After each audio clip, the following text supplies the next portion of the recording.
మా ఇంటి బంగారం బాగుంది. రాత్రి చూశాను, లేట్గా వీడియో పెడుతున్నా. మీ అందరికీ తెలుసు, లేడీ ఓరియంటెడ్ మూవీ ఇది.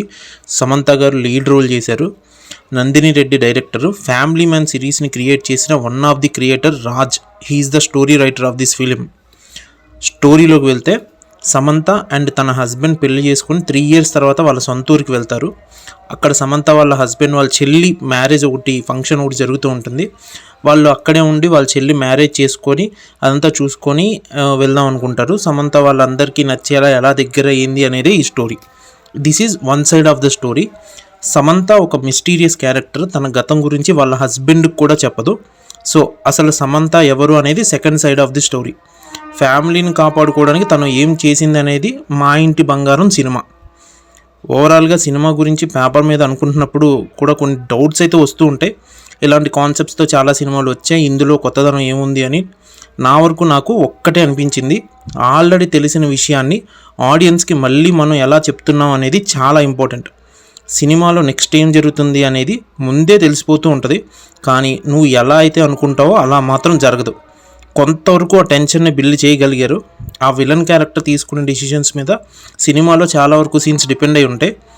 ఇక్కడ కొంతవరకు సినిమాలో ఎనర్జీ తగ్గిందనే చెప్పాలి. విలన్ క్యారెక్టర్ని చూపించిన విధానంలో చాలా వైలెంట్గా ఉండబోతుంది అని అనుకుంటాం, బట్ ఆ వైలెన్స్ని సమంత ఆపేస్తూ ఉంటుంది.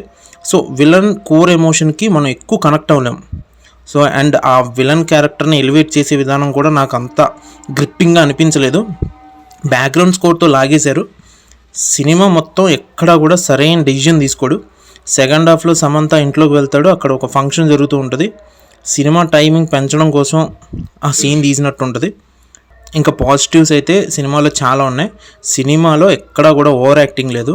అంటే ఏదైనా సీన్ కోసం కొంతవరకు క్యారెక్టర్లో ట్యూన్ మార్చి అనవసరమైన ఎలివేషన్లు ఇవ్వడం, లేదంటే ఒక సీన్లో రియాలిటీ నుంచి బయటకు వచ్చి ఎక్కువగా మాట్లాడడం, ఎక్కువ ఎమోషనల్ అవ్వడం, ఇలాంటివి ఎక్కడ ఉండవు.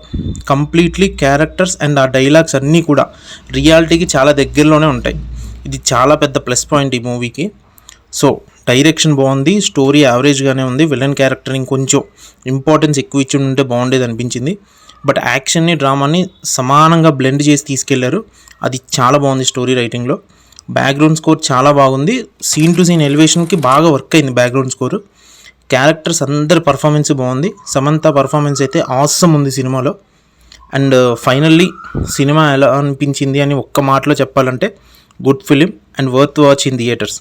That's all for today. Thank you. By.